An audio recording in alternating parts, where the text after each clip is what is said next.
Hey,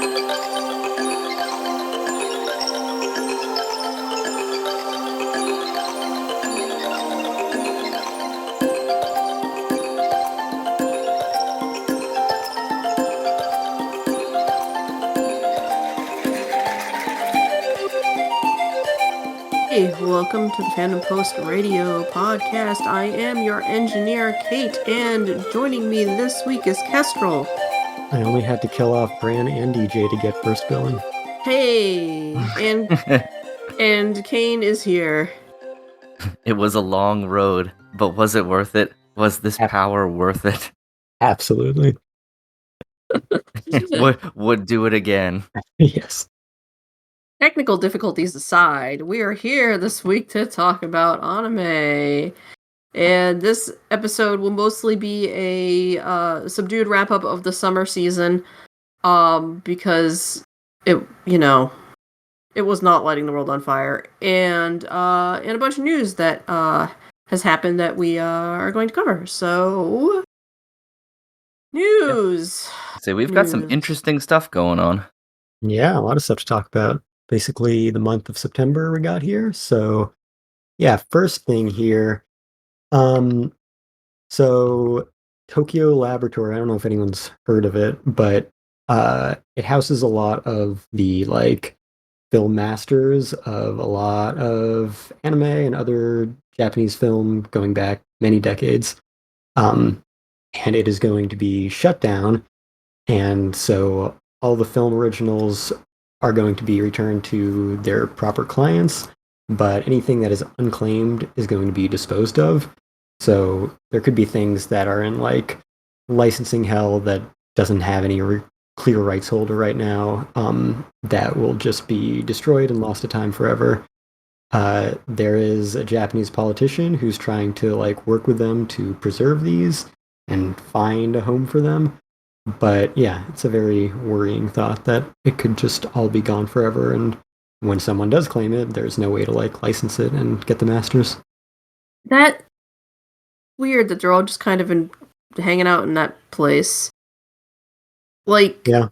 Over here, if there was a library like that, a lot of places, a lot of colleges and stuff end up taking archives like that for, posterity, and end up usually at some kind of college or university somewhere as we have the so-and-so library of whatever.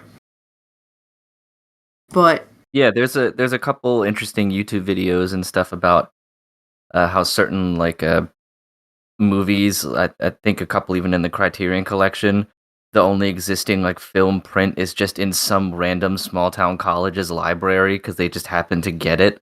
Interesting. We definitely do not have a centralized location for any of that stuff. It looks like, and I read over the article earlier today, and I saw that they're getting shut down, but the operations aren't necessarily, because it looks like it's getting parted out. So it says, the Tokyo Laboratory stated at the time it would shut down, but the digital imaging and video editing business would transfer to Toho Studio, and the archiving would transfer to a new archiving company that Toho will establish within the studio.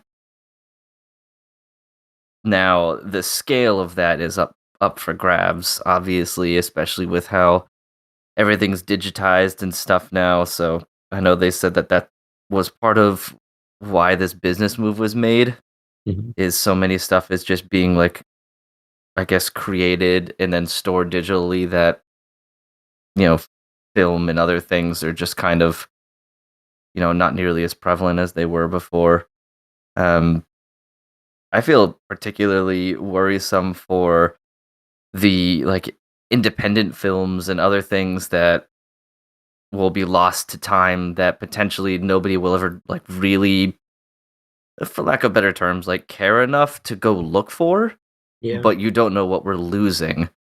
That's why, even though I don't watch a lot of the films they make, creative companies and stuff like Vinegar Syndrome and things like that are incredibly valuable to film, because they'll just make whatever and transfer it from the film, into a nice scan and do all of this archiving stuff, even if the film is like a piece of shit 80s like porno horror flick or whatever, they'll do it. So hopefully something like that can happen here, because I can only imagine the films that would be lost to time that nobody would ever go to look for since they weren't necessarily created by name brand folks. And Discotek is kind of that for anime licensing, but again, their scope is relatively limited, and the things that are going to be destroyed are the stuff that they wouldn't be able to get their hands on anyway because it doesn't have a rights holder. Yeah, that's got to be a nightmare. So hopefully they can get that sorted out. Yep. We'll see. All right. Speaking of Discotek classics, Space Adventure Cobra, the creator of the original manga series, Buichi Terasawa, has passed away at age 68. He had a heart attack, but he'd also had some surgeries and brain tumors before, so he was already in very rough shape. But yeah, definitely a classic. He was like a character out of Space Adventure Cobra. If you saw any interviews with him, he was quite a character. So yeah, sad to see that happen. Yeah, we're losing a lot of the old guard. Yeah. Yeah, he's a pretty out there dude. Yeah. That is for sure. Not one of those types like Junji Ito or whatever. Yeah. I should get around to reading the manga eventually since I watched the movie and I've been aware of the property for such a long time. And Terasawa, just by, being in circles of people who like old stuff, that name inevitably comes up. Mm-hmm. Yeah, I haven't read any of the manga. I wasn't a big fan of the movie, although it does look beautiful with HDR. The TV series, though, I'm a big fan of, so definitely recommend that to anyone. All right. From the old to the new, we are finally getting Attack on Titan, the final season, the final chapter, the final part. In November 4th. It's happening. It's going to be the end, probably. Most likely. We'll see. Probably. You always got to leave the door open. Yeah. What's it going to be, like a feature-length film type deal? Oh, no, it's the same as the part 1 earlier this year, so it's just going to be like a 1-hour TV special, presumably. Okay. Yeah. Because, I'm just waiting until the dust settles, and then I'm gonna just fucking binge the whole thing. It's too late for me to try to just catch up now, so I might as well just wait, especially because obviously everyone wants to know how it's gonna end, if they'll follow the manga or not. I think I saw some posts from, like, I don't know, people who worked on it or something, that it was going to mostly follow the manga, which, might not be good, because a lot of people hated the ending of the manga, and I'm curious to see what was so bad about it. It was all a dream. Yeah. I can confidently say that's not the ending of the thing. Are you sure? Well, you can never be perfectly sure about that. I mean, somebody later could always be like, "Oh, that's what happened." But yeah, no, I do also know how the manga ends, so. Yeah, the two people who are not invested in the property are the ones who know how the manga ends. Mm-hmm. Hey, I was reviewing it for a hot minute. Well, do you know how it ends because you finished reading it? No. Yeah, I mean... Man, got her. Couldn't let her have it. But yeah, I have successfully avoided any spoilers on that series since it ended years ago. So just gotta last another month and a few days, and then I will see what all the hubbub was about. Yeah, I think this is the only thing I've ever like intentionally spoiled myself for. Like I looked for it because I didn't know if I Mm. was ever gonna watch it or read it, but I wanted to know what the hubbub was all about. But most of the time, I tried to I not was do that. But this was yeah, just something I was like, people are just freaking out. So Yeah. I was partially following, like, the developments in the manga, and then I was like then finally I'm like, "Oh, is it over? Okay, let's see how this went down," and everyone's like, "Meh." I'm like, "Ah, okay." Yeah, I was expecting to get spoiled by at Anime NYC because the creator was there and he had a panel and he was talking about the ending and like, not being sure that he did the right thing. But he never actually mentioned what happened, which I was grateful for. But given that, it seemed likely that he would work with the anime staff to maybe tweak it a little bit. He's got a couple of years of retrospect to figure out what he was trying to say, maybe. But I don't know. Maybe it sounds like that might not be the case. So we'll see.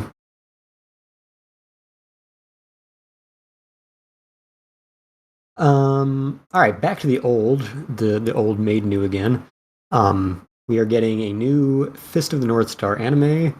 We don't know anything about it at this point, I don't believe, but it will be something new for, I believe, the 40th anniversary of the manga.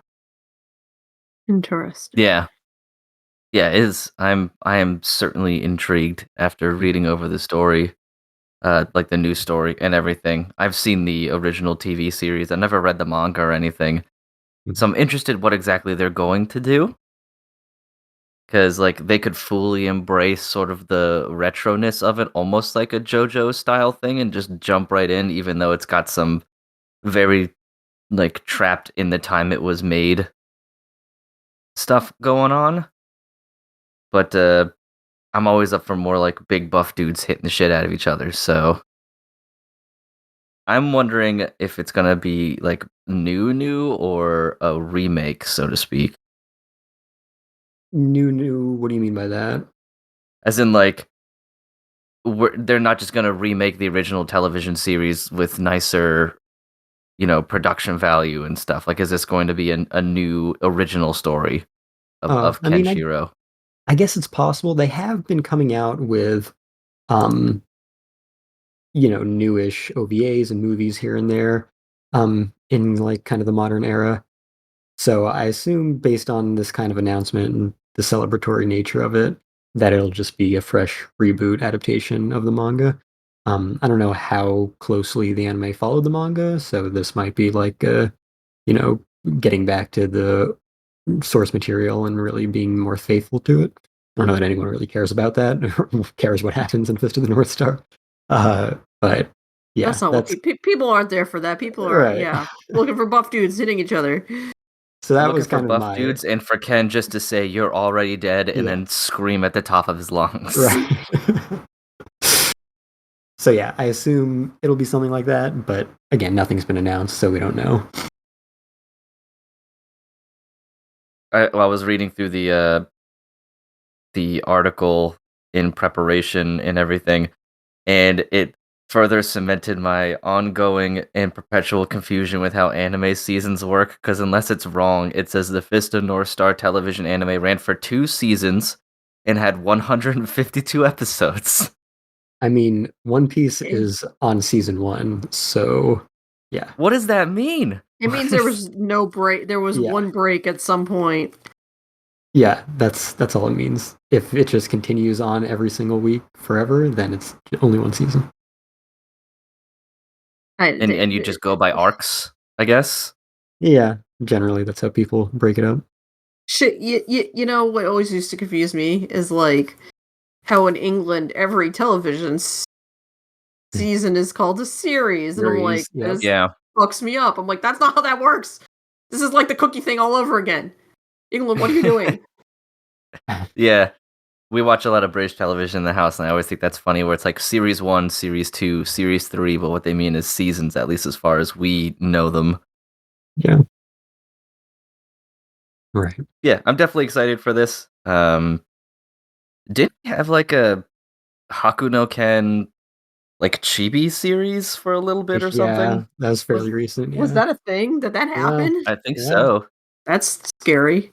I remember seeing passing it on Crunchyroll a few times and being like, "There's no way this can have anything to do with normal Fist of the North Star because it's bright and colorful and looks like sort of kid friendly." God, that But I'm was not sure. a decade ago already. That started Was the it? same season as Attack on Titan. Yeah, Jesus. They're the just real star. following in the tradition of, all the 80s properties that were definitely not for kids, but they made them into kids properties anyway. Like Rambo. Yeah, Rambo and Ghostbusters and RoboCop. RoboCop is my favorite one of those. The most horrifically violent thing. Shit towards kids. All right. Well, I just mentioned One Piece recently, and if anyone listened to our last episode, it was 3 straight hours of nothing but live action One Piece. And guess what? We're getting more. 2 weeks after the release, it was officially announced by Oda that we are getting another season of Netflix's live action One Piece series, and we will be getting Tony Tony Chopper. Ugh. I hope they don't go with what they want to do with that. What did they say they want to do? Actor and prosthetics. Like the one thing they shouldn't do for that. Yeah, that would be weird. I still think they should just go Muppet. Muppet and then CG for the more complicated forms is what they should do. Literal Muppet might be not quite Cool there, as hell. but some sort of puppet, I think. would work. Chopper's really fucking cute. And what was it? The more recent trailers for the upcoming Doctor Who special or whatever, and they have that crazy fucking alien thing that looks like a giant stuffed animal, but it's terrifying because it's just gigantic and it's all eyes, and I think that's practical. And that just looks like a giant fucking stuffed animal, which basically, Chopper is just a stuffed animal. So yeah, is Chopper the moose thing? The moose thing. Deer? Yeah. I don't know. It's got antlers, right? I think I just felt my soul die. I'm Hey, man, I don't watch any of this. I just heard Brita Palenci's Chopper screaming, "I'm a reindeer!" Sure, yeah. He is certainly not. I was trying to go with the whole you said Chopper's cute, and anytime I've ever seen a drawing or picture, Chopper just looks grotesque. He was kind of. It's always what? It's always bug eyes and the One Piece style, never just Chopper just standing there. It's always in a state of distress. Oh, shock Chopper. He did start off with kind of more of a, I don't know, more reindeerish design, and then he just gradually moved into just becoming a Pokemon. Yeah, basically. Yeah. He's literally voiced by Pikachu in Japanese too, so. That helps. Yep.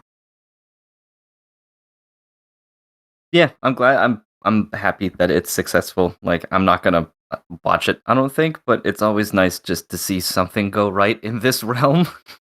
Yeah. Of live action adaptations. I'm not surprised it got a second season, not due to its popularity, but Netflix typically gives 2 seasons to stuff that doesn't totally fucking bomb. Yeah, let's compare this here. We have Cowboy Bebop, which is, the same production companies, same everything. I don't know, less than a week maybe after it dropped, after years of hyping it up and promoting it and stuff, they announce that they will definitely never be making more, which you don't have to announce. You can just not make more. One Piece, same kind of scenario, but 2 weeks after it drops, they announce that it will absolutely be getting more in the midst of multiple strikes that would prevent them from being able to do any work on it. And this was I think you're missing the fact there that Cowboy Bebop got lambasted the second it came out. So yeah, like I said, it bombed. So yeah, they're not gonna release more of it. Cowboy Bebop was in the hole while they were shooting because of the problems with the actors getting injured. They ended up that production cost them more money than they were anticipating, and when it was clear from the get-go that the numbers weren't gonna pan out, they just said nah. not happening. But the numbers for this must have been insane, because for them to greenlight more of it that involve even more expensive things, uh, 2 weeks after it's out, when it cost them $144 million for the first season, plus all of the millions that they spent on promotion. Yeah, that must have been ridiculously successful for them to be that confident to greenlight more that quickly. Unfortunately, we'll never know, since nobody knows how Netflix measures these things. Right. Their own numbers, but like what those mean, in reality is hard to judge. But as they would say in the industry, they meet or exceeded expectations. So that's why they're greenlighting it. Yeah. Yeah. And it was good. Yeah. And then it was good. And then it was good. And on the other side of this, we had Jamie Lee Curtis going, "Fucking yeah, let's do this when the strike's over." And then the showrunner going, "Fuck yeah, let's do this." So, yep, she's been talking about wanting to play Kureha for many years. So now that it's gonna get to the part where Kureha's gonna be in it, and it's been this successful, they really have no reason not to cast her. I'm sure she would work for a lot less for the show anyway, but also they're putting so much money into it that, the one big actor, because they haven't really had any big actors. They had Ian McShane read a few lines in episode 1. Yeah. But beyond that, yeah, they're not really putting the money down for acting talent. So I think that they're going to do one stunt casting. Yeah, one stunt casting, this will be it.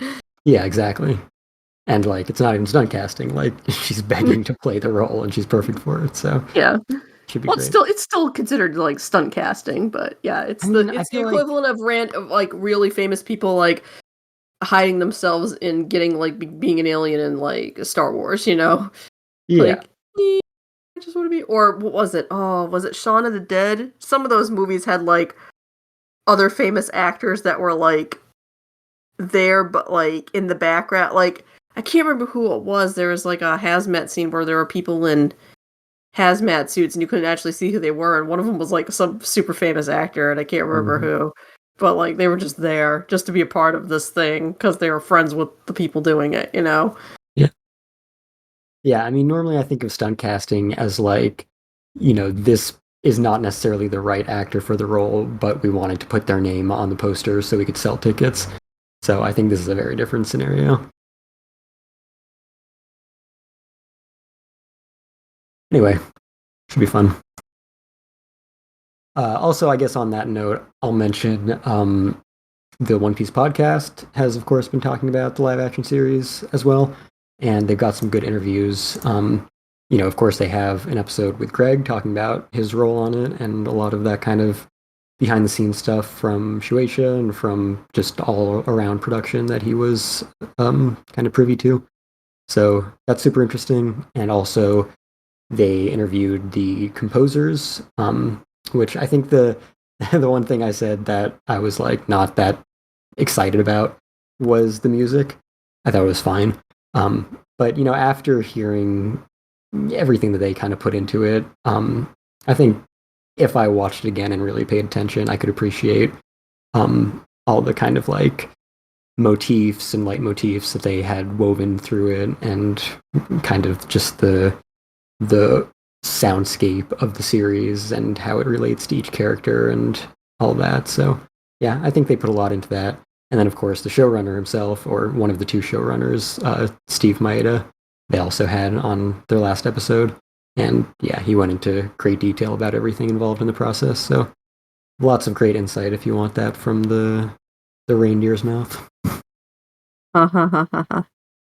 Yeah, we're so used to the anime music. I think that kind of, tinges our expectations of what the soundtrack should be. But I saw a lot of people online who were just, casual fans or weren't familiar with it or whatever, who really liked the soundtrack. So there's that. And it was the same people that did like The Witcher. Yeah. Yeah.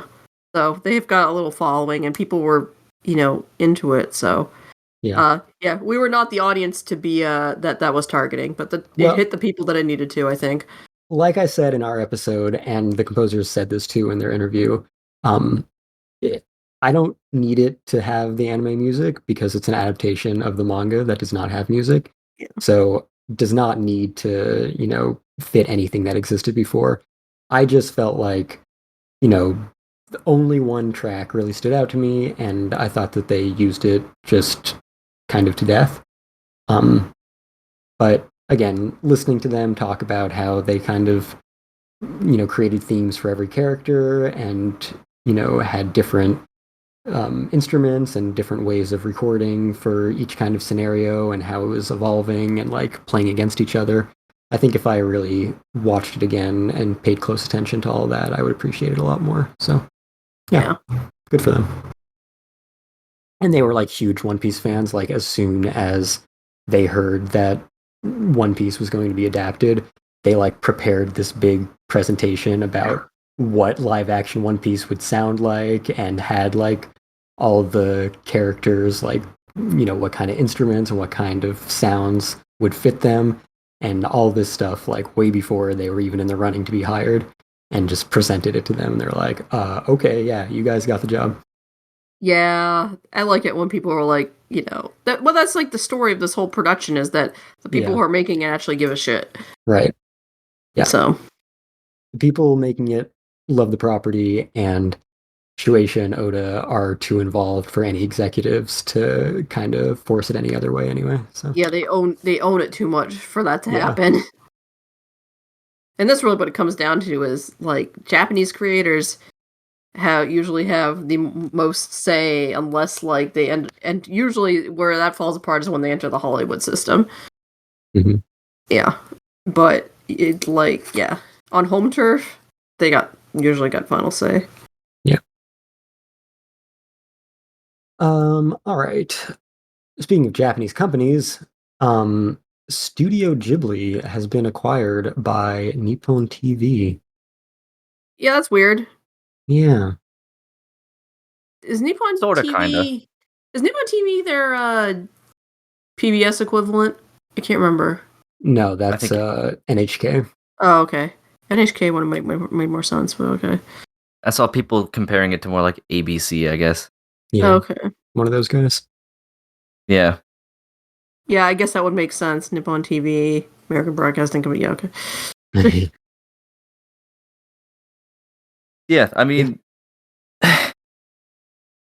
I knew about this like before I was reading over the article, and I think I read the one that had Suzuki talking more about what their path was moving forward after this and how they're going to stay more focused on film but want to hire people to direct like TV things because I guess that's what they believe is a good roadmap for getting young people experience is directing like TV episodes and things rather than films.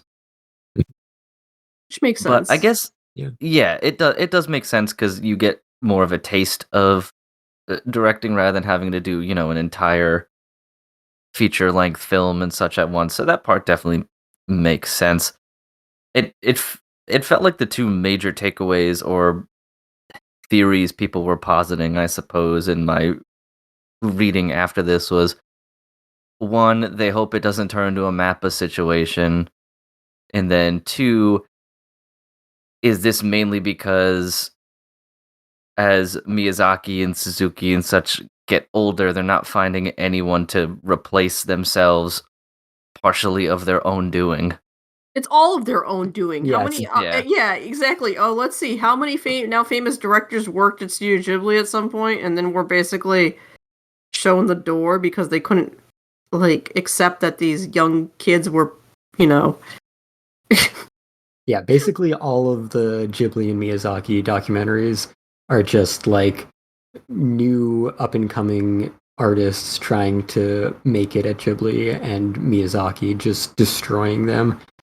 So, yeah, it's not a very conducive environment to fostering new talent. No, that is absolutely for sure because you're not gonna have a good working environment and try to find that future if you're constantly pushing people out the door or pushing them so hard that they die. So, there are several things involved. Also, I don't know. I was thinking about it as well. I was like, I don't know how much you could expect to find what is essentially like, we were just looking for the next Michael Jordan. Yeah, Like in I that mean, way, like that kind of talent's not just gonna pop up. Like the ability to make movies that span cultures and generations and things like that, and get that type of success. Like that's not something you could just find. Um, it also just sets your expectations way too high. Like man, also poor Goro getting dunked on again. always. Goro will Always. always be the unloved son. Yes. So, you know. Yeah, because they were like, we asked Goro several times if he wanted to, and he said no, and his dad also said no.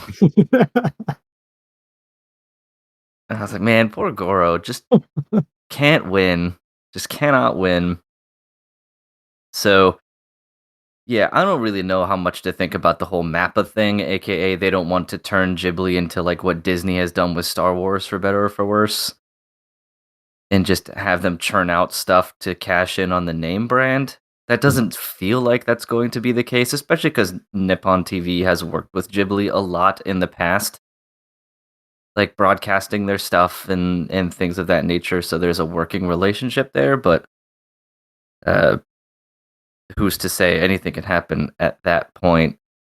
Um, so it'll be really intriguing to see how it goes so far. I personally, the first time I read it, I was like, oh, this seems like just a move so that they can make sure that somebody owns the rights in like the historical pieces, because who knows how many more movies they'll keep making once, Miyazaki and stuff is gone. Um, so it's someone who's just there to basically take care of the vault, so to speak. Yeah, I think it's surprising only because, they're so protective of, their ethos and not selling out, not doing anything that corporate media would want them to do. Like they wouldn't let Toho promote The Boy and the Heron at all, and the amount of money being put into that they're not allowed to put any promotion out, just because Suzuki and Miyazaki are like, nah, trailers are kind of bullshit. I don't want people to see this before the movie comes out. That's like being owned by a major company. It seems like it would be more difficult to be able to make something like that fly. So, I mean, I guess it's possible that Suzuki is just kind of like done with running everything and knows that they need real funding. And if they want to continue, then they can't just rely on Miyazaki's whims as he's in his 80s and takes 10 years to complete films.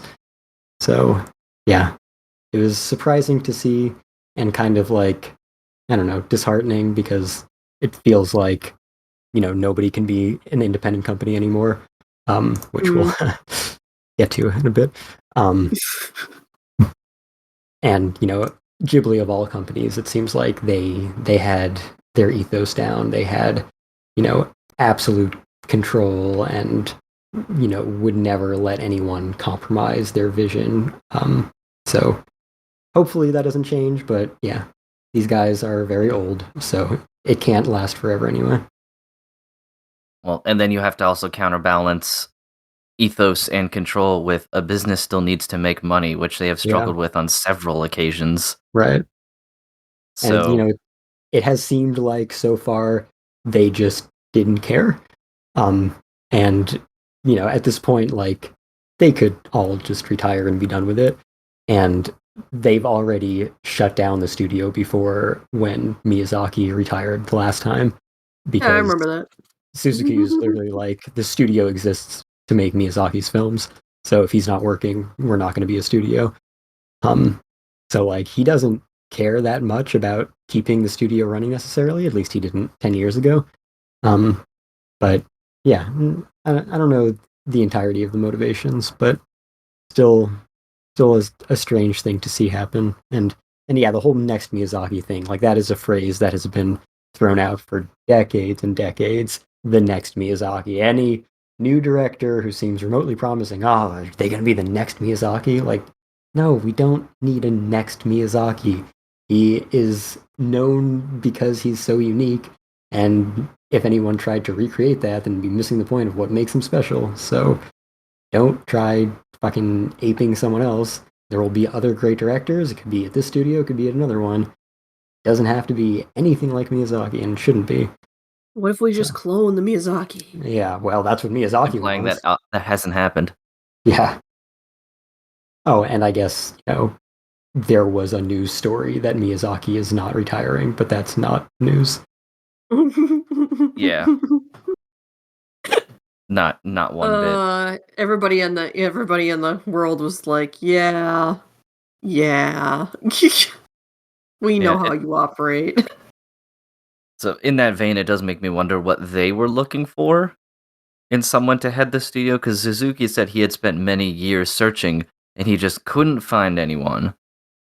So between their, pretty toxic work environment and incredible expectations, I wonder if the next Miyazaki was who they were looking for, or if it's some other esoteric requirement sheet where they would just know, or what have you, because those are some hefty shoes to fill. So, or would be if that's what you were trying to pursue. Yeah. I mean, Takahata's gone. A lot of the other directors who worked there are either no longer with us, or left long ago, or when Ghibli decided to stop making films because Miyazaki decided to stop making films temporarily, they left and formed what was their Ponok? company called? Yeah, Ponok. Yeah, Ponok, they made Mary and the Witch's Flower. Yeah, and they've got another one coming out soonish, I think. That was announced anyway. So yeah, Ghibli at this point, it's just kind of Miyazaki. So without him, does it even have an identity? Like, Ponok is clearly aping the Ghibli style, but I feel like at this point, just let Miyazaki make films until he dies, and then rebrand as something else. Doesn't have to be Ghibli anymore, because it's already not like a franchise house. Like, they don't do franchises, they do standalone films. They don't even do sequels. So there's no reason to really continue Studio Ghibli if everything behind its identity is gone. Truly the anti-Disney, despite having, theme park things. Right. But, I mean, have you, read the articles about that theme park? Which, by the way, Brandon is at right now. Oh, yeah, I forgot. That's where he is. But yeah, anyway. I have no idea what this thing looks like. So it was described, I think it was like a New York Times article, but it was described as like the anti-theme park. Like, it doesn't have like rides or any of the shit that you expect from a theme park. It's just kind of like they used it as an excuse to force people to like take a walk in the woods. It's just like a regular park, and it's just hilarious. Oh, what theme parks used to be back? Well, what like like the old-fashioned trolley parks that the United States used to have back in the day. Yeah, so it's really hilarious and fascinating to read about what it is actually like, and maybe we'll get a report from our own co-host next time he's on. But yeah, it's definitely the anti-Disneyland, as Ghibli is the anti-Disney. It's reminds me that that just reminded me that Six Flags New England still has a picnic area inside the park, off by the river. I'm like, why do you still have, I was looking at a map of the park recently, I'm like, why do we still have this? And it's like a holdover from what it used to be, a fucking trolley park, and people would go there to escape the city and the fumes in the city and the horrible living conditions in the city. They would take the train as far as the train would get outside the city and then hang out in the woods. By the way, Ghibli Park was kind of spearheaded by Goro. They decided he was allowed to do that. And apparently he's much better at doing that.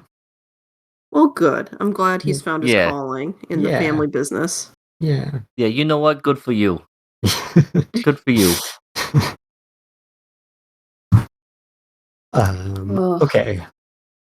Next big piece of news of corporate sellouts. Here we go. killing all we hold dear. Yeah, so last year we well, I listed off a long list of companies that used to exist in this industry and have now all just become Crunchyroll. Obviously, most prominently among them, Funimation. But another has joined that list, as we knew it would, since it was announced to be purchased by Crunchyroll last year. And after they kind of forced out the guy who ran it for the past 35 plus years. That's Right Stuf. And as we all knew would happen, Crunchyroll has officially announced that they will be ending Right Stuf and just moving everything to the Crunchyroll store. R.I.P. sales. Yeah, they've already immediately after that announcement, they ended all of the regular sales. No more weekly specials, no more daily deals, no more weekend sales. They've got a coupon that you can use on stuff right now, but that's it. Yeah, I call it the so long and thanks for all the fish coupon. Yeah. It's literally just called thank you. Yeah. And it works on everything, which has not been the case for any deal on Right Stuf for many, many years. So use it while you can. Yeah, I might have to place one more order. Wasn't Crunchyroll stuff almost always generally more expensive anyway? Yes, and somebody actually sent them a question going, "Are you going to honor the Right Stuf pricing model?" And they're like, "Yeah," and I'm like, "I don't believe you." I think they maybe already did. I think as of yesterday, they had moved their prices to be Right Stuf prices. Oh God, you can only hope. Yeah, but yeah, the weekly publisher sales. That's how I've been deciding what to buy and when for 15 years. Yeah, me too. That's until my backlog became unattainable. But but yeah, that's what you used to do. You'd wait for the big ass Viz sale. You'd wait for the big ass Yen Press sale. It'd be like, I'm gonna stock up. Like with the anime, I can just pre-order stuff. That's what I've been doing with Funimation / Crunchyroll for all the years since they stopped being in the weekly sale rotation. Yeah. But for manga, there's just so much on my list that what I do is when the sale comes around, I buy $50 worth of their stuff so I can get free shipping, and that'll tide me over until the next time they come around. So I have no idea how I'm going to decide to buy manga if they don't bring these sales back. Yeah, it's going to be... I'm just going to end up buying less is what's going to end up happening. Now I either have to buy nothing or everything. If you buy everything, that's how they win. I know. You'll be buying your stuff from Barnes & Noble because they might end up having better deals. I was going to say the same thing. Which is astounding, because there was a time when they were the last people who gave a shit. And then, after the demise of Borders, and they suddenly realized they needed to actually fucking sell books to survive, and they realized all these manga kids have nowhere to go. Suddenly, their manga sections got way bigger, and then they started selling toys, and then they started selling model kits, and it was really weird when I walked into a Barnes & Noble and saw Gundam kits in there. Yep. And I'm like, what is this world? What has happened? Yeah, the manga section of my Barnes & Noble has just exploded in the past couple years. It used to be, I'm assuming most Barnes & Nobles look the same in that they have those approximately 5.5 foot tall shelves strewn throughout the store. Well, the manga section of mine used to be about 3 of those front and back. Yep. So a decent collection if you weren't really, really into manga. And now it is an entire corner of the store, and the shelves go from floor in a closer to 9 feet tall. I can't reach the top shelf, completely stretched out. Yeah, and they have it used to be a section behind the science fiction fantasy section. It was one stretch of a stretch and a half of books, a row from end to end of books, and then a quarter of that would have been graphic novels, American graphic novels, and now it's And I mean that's just that's how big anime and manga have gotten in general, because I feel so slighted. When I was 15 and we'd take the big trip to the big city in Vermont and go to the one mall and the one Barnes and Noble, I would, find the little back corner of FYE that would have a few shelves of anime DVDs, and I'd find the little back corner of Hot Topic that would have a few anime shirts. I'd find the little back corner of Barnes & Noble that would have a few shelves of manga, and I'd sit there and read a bunch of manga for a while and leave with a few. Now, any fucking mall in America is like 50% weeb shit everywhere. It's insane. I can't believe if you can find them all, though, because, man, those don't really exist around here anymore either. Man, Kate, you and I are on the same wavelength because I was once again going to say the exact same thing. What's a mall? Yeah. Well, if you can find one, I also love the big city in Vermont. And the first thing I thought of was a town of 5,000. yeah, pretty much. Yeah. Well, I guess what was that post Borders world or pre Borders extinction world, Kestrel? Were there no borders in Vermont? I don't know if we had Actually, I think I remember my friend who grew up in Burlington mentioning going to Borders when he was in school. So I think it must have been post Borders then. I was gonna say. I don't remember ever seeing one. Because I like when Borders used to be such a champion for manga back in the day. They were the ones, like, that's where Hassler came from. He used to be the buyer for Borders. And he like ended up going off and starting Yen.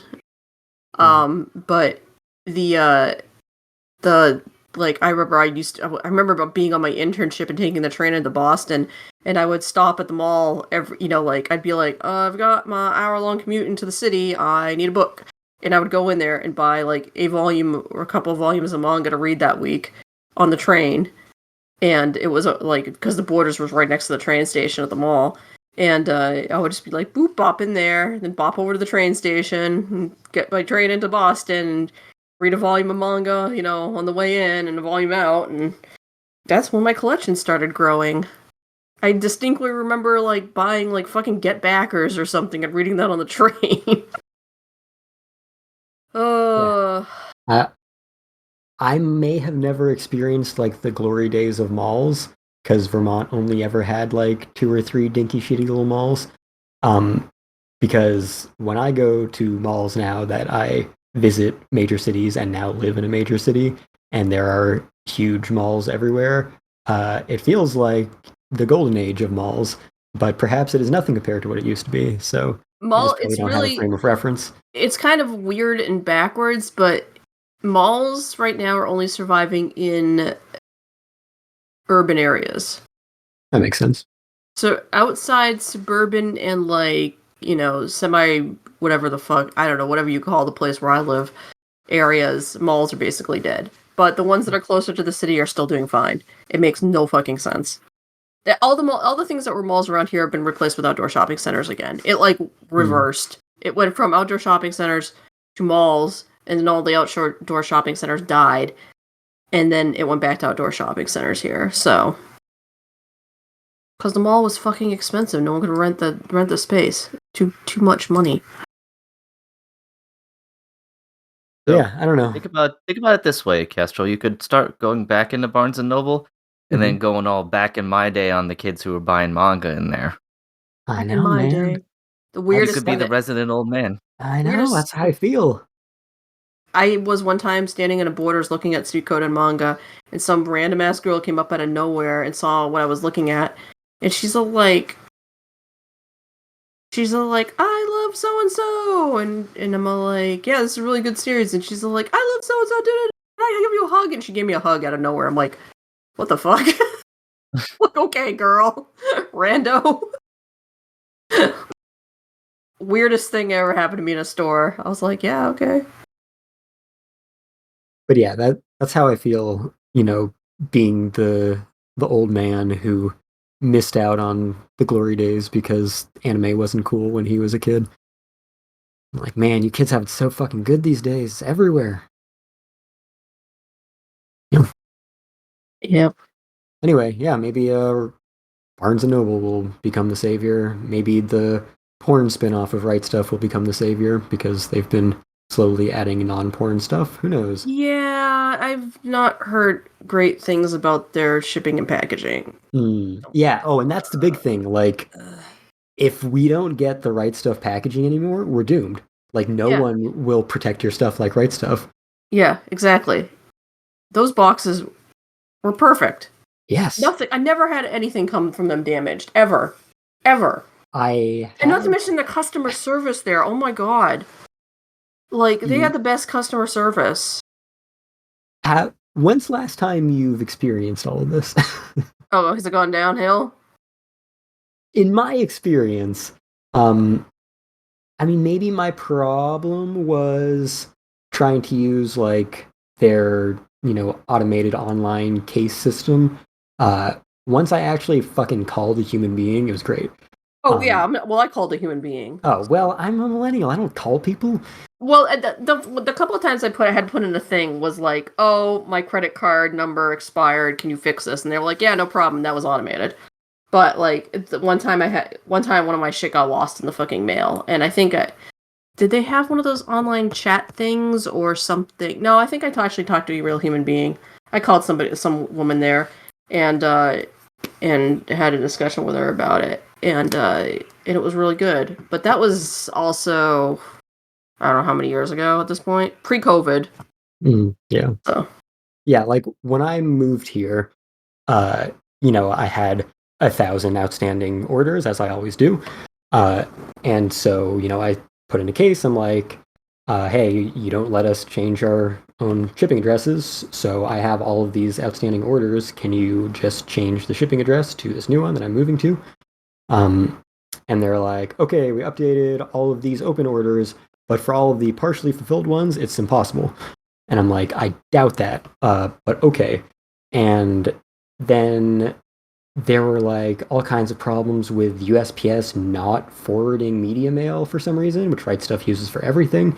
Uh, and so shit didn't get forwarded to me. So I had like a $150 Attack on Titan records uh, getting delivered to some rando strangers who now lived in my old house.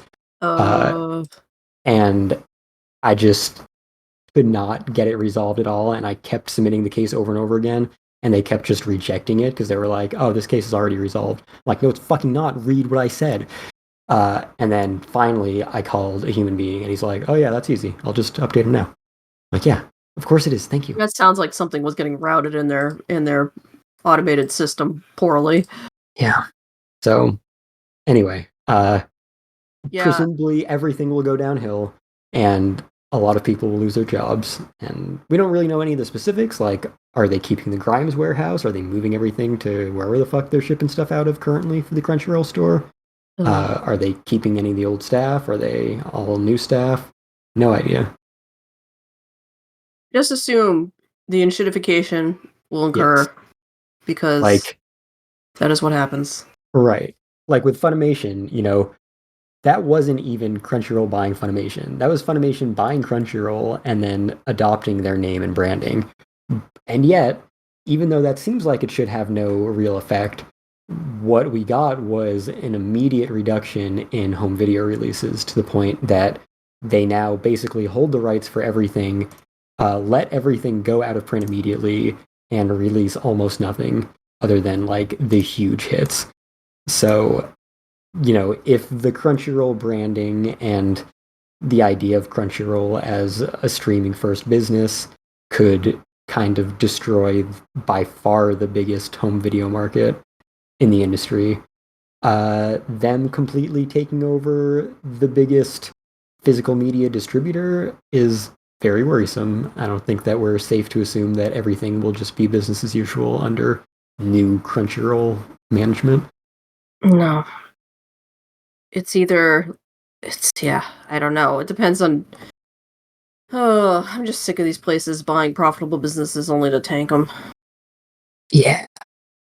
for no, whatever. It was like I said, when it was like it dawned on me, the whole Judge Doom. I bought the red car so I could dismantle it. It's like, oh man, is that right? Is that all the reason just to get rid of the competition? Is that it? Just shut it down? Buy it to shut it down? make this industry oranger. Everything needs to be Crunchyroll. There can be no other businesses. Everything must be Crunchyroll. Bleh. Bleh. Which is all of media. Discotheque and G Kids will save us. Yeah. Yeah, the few independent holdouts. Literally those two. Mm-hmm. But they're good though. Yeah, they do they're good great. work. At least they exist. At least we have them. Yes. FTC, save us. But for new things, yeah, no. It's all Sony. All day. Yeah. Hooray.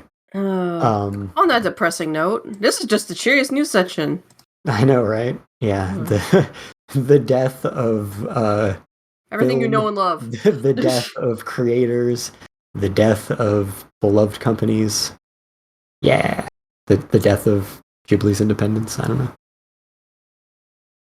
Yeah, so the next piece of news, my last piece of news before we get into Cain's not anime.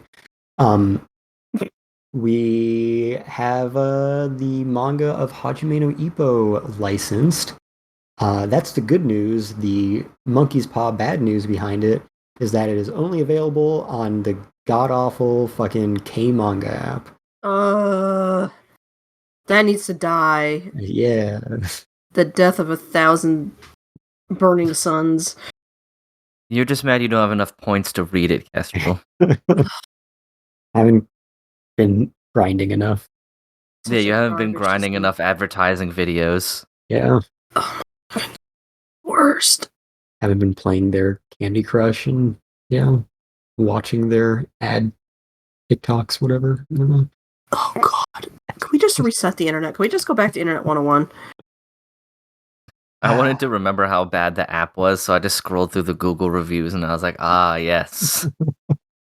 That's right. All of these shenanigans that are poorly implemented on top of being terrible. See, the scary part for this is I'm sitting here going, who's going to buy into this? And I'm like, dumbass teenagers who don't know any better because this is how they have ever known from playing phone games all their lives. Exactly. I'm like, fuck. That's why they did it. The kids are not always all right. No. The kids can be very wrong. Yeah. So hopefully it will at least get a normal digital release, if not ideally a print release, but not hold my breath for that, nor do I have any space. So, yeah. But Shit is notorious for not releasing their shit in print. Some of their better titles. Because, it didn't perform well digitally. Yeah, right. Like Space Brothers still never got in print. Very upset about that. Yeah, probably not. I never got Altair in print because the anime was shit. And the manga, because the anime was shit, the digital manga sales did not take off. So I never got beautiful print editions of what is actually a very gorgeous manga. And that fucking pissed me off. Fuck these people, man. Fuck these people making bad decisions. USA has always made bad decisions. We're just too old, Kate. No, they were like bad from the get-go. The kids don't want paper? Paper is so 20th century. Look, man. I've seen my niece. I've seen Carmen. They're cool. Not all the kids are fucked up. Kids still like physical objects. Yeah. Oh well. Okay, yeah. Let's talk about some quote anime. Game? Quote anime. Yeah, I know it's like not anime, but I wanted to put it on the news because A, it's exciting, and B, Netflix and the news stories around it call it anime, which I think is hysterical. Yeah, I think it's. Who's animating it? Let's put it. We'll back this up. Texas is animating it. That's not anime. Yeah, Powerhouse. It's the same people who did Castlevania. Oh, okay. Because I guess the new thing that's happening now is we're gonna really start getting into video games as anime now, because the two in particular that were, one was announced before and got some extra information in a trailer, and one was just announced. But there is a Tomb Raider and a new Devil May Cry anime coming out like in 2024, 2025. The Tomb Raider anime is going to take place after the trilogy of games. So it's going to kind of continue that storyline, even though another game is being made. So that's interesting. and that is being made by the same studio that did Castlevania, and I think the new Castlevania that's coming out like in the next couple days. Wait a minute, I'm confused. The Wait, okay, wait. Hold on a second here. Hold on. Tomb Raider. Didn't Amazon buy the rights for Tomb Raider? But the this is games, I going on guess. just the games. Is it just the games, not the whole like IP? For some reason, I thought it was the whole IP because I'm like, wait a minute, Netflix. Yeah, That I don't doesn't know. That's compute. I was thinking the same thing, but it's Netflix. So, and Amazon's the one who's making the next Tomb Raider game. Well, they're producing it or whatever you want to call it. Yeah, maybe this It's under deal their went. roof. Maybe this deal went through before the sale. Well, this was the Tomb Mm. Raider one was originally announced in 2021. Mm. So Okay, maybe It's okay. just So with yeah, it must have been before the sale. Oh, well, that's weird. yeah, that's what I'm thinking. But the trailer came out. It has a very similar like character design to those games and everything since it's continuing that story. Um, which I mean, going by the strength and how good Castlevania is and what Tomb Raider is, I could see that also being very good because those games in particular were also fantastic. The slightly more interesting one is the Devil May Cry one because Devil May Cry already has an anime that's mediocre, Yeah, and and the game stories yeah, are already kind of mediocre, and the original now voice actor and you could mocapper for Dante is a douchebag. So I mean, I don't know. yeah, I don't know how there's much I care almost about no Devil May Cry information about anymore. this. Yeah, there Yeah, was a 5-second trailer that looked yep, we nice, got to but see Dante's hair. it looks like it could be a retelling of the first game, which I it's not really. It's not a very good story. It's not. Nobody's asking for this shit. What I'm just gonna say. No, I think it's almost purely based off the fact that Castlevania was so good and got right. such a Ugh. positive reaction from audiences, especially since the Devil May Cry series is going to be run by Adi Shankar, who is also from Castlevania. So it's the same people one way or another. If it's not the studio directly, it's people who were involved in the creation of Castlevania. So I think they're just Hey, hoping maybe to they can make it good. I I have mean, no Devil problem May with that. both could be good. It just depends on, how good is the action in particular, since those are both action series. Like, the animation needs to be very good with, very strong choreography and everything, especially Devil May Cry. That's the whole point of those games is stylish action. It's part of why the anime sucked. Yeah, because it was very There static. was so much Dante talking and not enough Dante killing things. So, we'll we'll see. I want to give it the benefit of the doubt just because Castlevania was good, so I don't have any reason to believe it won't be enjoyable. Okay, over under. If they are doing the first game story, are we gonna get the dumbass? I wanted to be the one to fill your dark soul with light. Why? No, absolutely not. No. I would bet more on like a weird little inside joke or something. Like an Easter egg type that references that god Oh awful God! piece of dialogue. I just remembered the plot of that, and he's all like, "Oh, this Trish woman, I need to save the damsel in distress. Oh, she's hot. Oh, wait, that's a clone of your mother." Uh, Already very anime. yeah, I'm like, oh no, I just remember the plot of the. Oh no.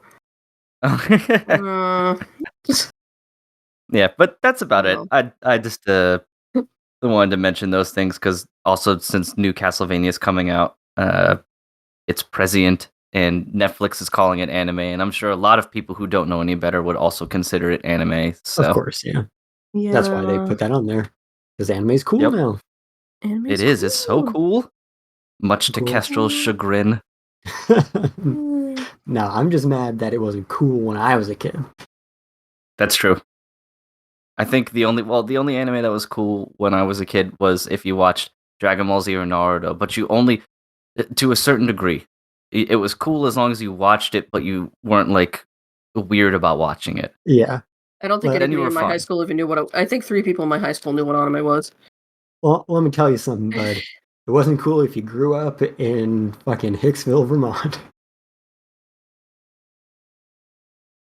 But I yeah, knew one that's about it. guy, So one guy who had who in senior year of high school, we sat there and played Pokemon cards when they first came out in English class. Don't ask me how we managed to have time for that in English class. And he was giving me like VHS fan subs that were, 3 generation copies removed to borrow, and I watched Blue Seed. That was a You trip. had the hookups. Yeah. But yeah. That Yeah. was it. There was like three of us who cared in the entire school of, X number of people. Anyway. Yep, and that is our news. All right, boys, So tell me, was there anything worth watching? Anything at all worth watching? Jujutsu Kaisen's pretty good. I know DJ has some differing opinions, but I also think Mhm. he dropped it at the prequel arc, which is understandable. I didn't think that arc was very good or added a shitload to the story at this point. Maybe it does later on. So I can understand that. It is one of the few takes I've seen about it that were that strong. Yeah, But it's a pretty hot take. Yeah, we can read it this. is a pretty hot take. I agree that it was underwhelming, and I think I even talked about it a little bit last time, just since it's a prequel and everything, and it felt like we had no idea what the main characters were up to for the past like year because it was a prequel movie before that. Yeah, exactly. Since like 2020, we haven't seen the Yeah, actual main characters.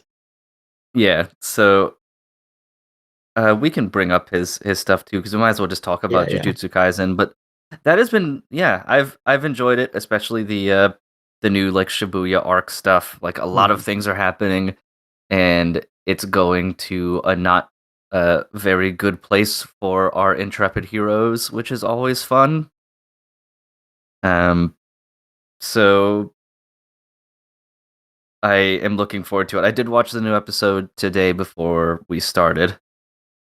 Okay, yeah, I was gonna Just say, I haven't seen today's episode because we record right after I work, but after last week's episode, I'm very intrigued by this arc because that was an incredible episode.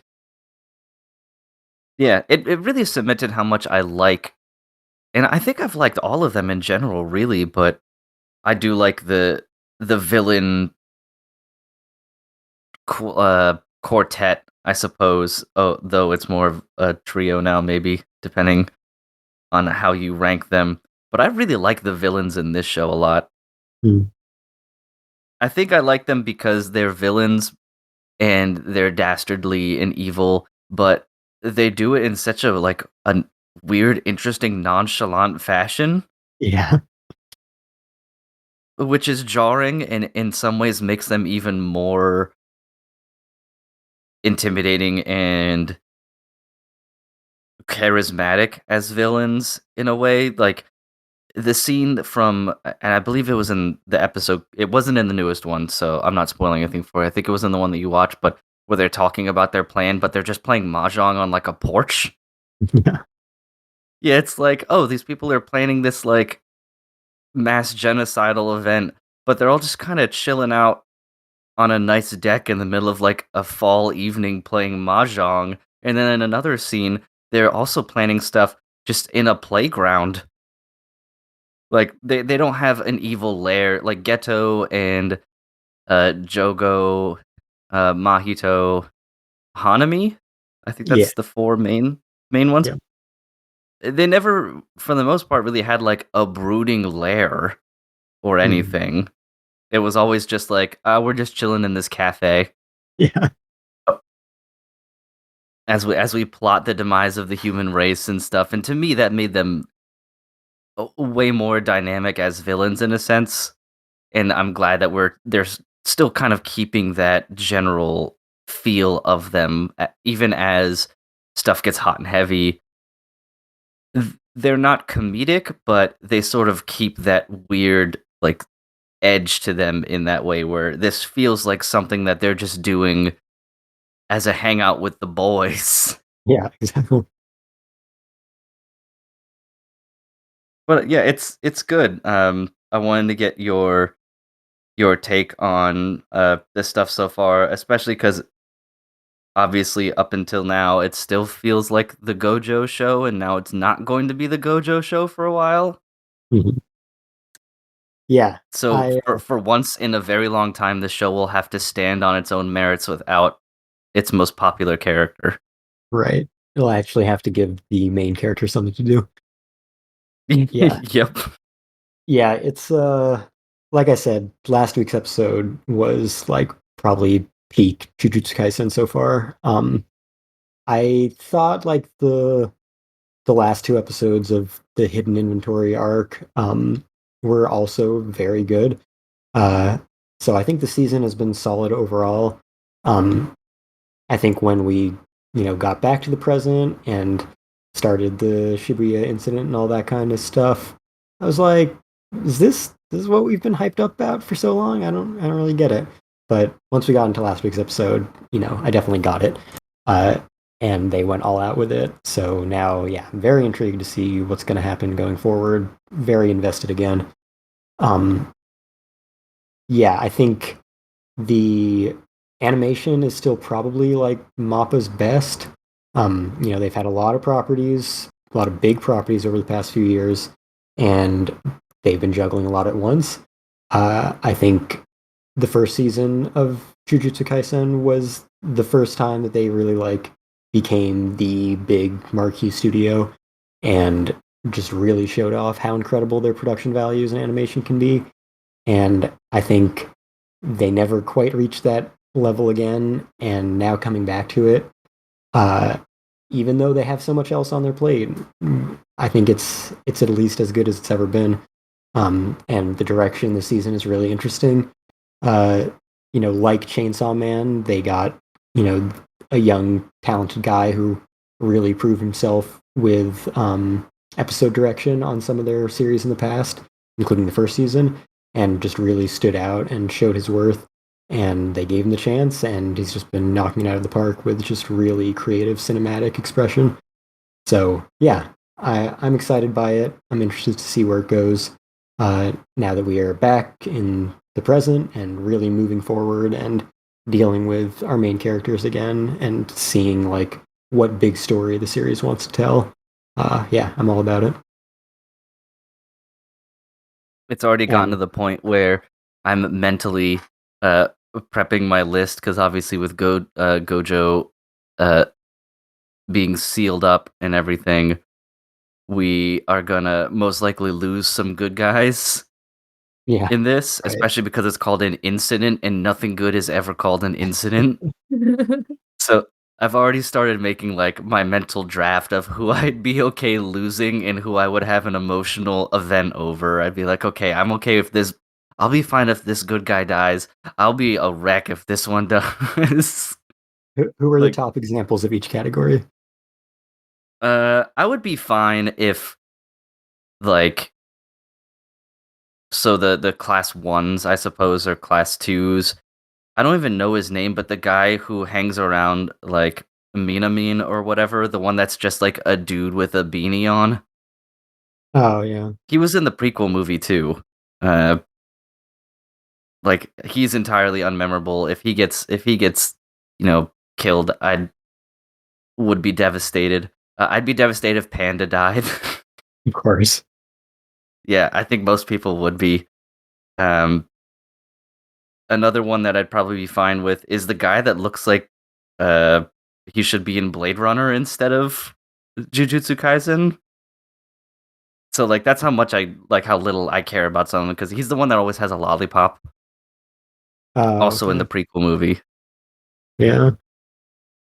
So and then probably the one that I could see that has that balance of I would not want them to die, but I could easily see the story doing it is like a Nanamine, Hmm.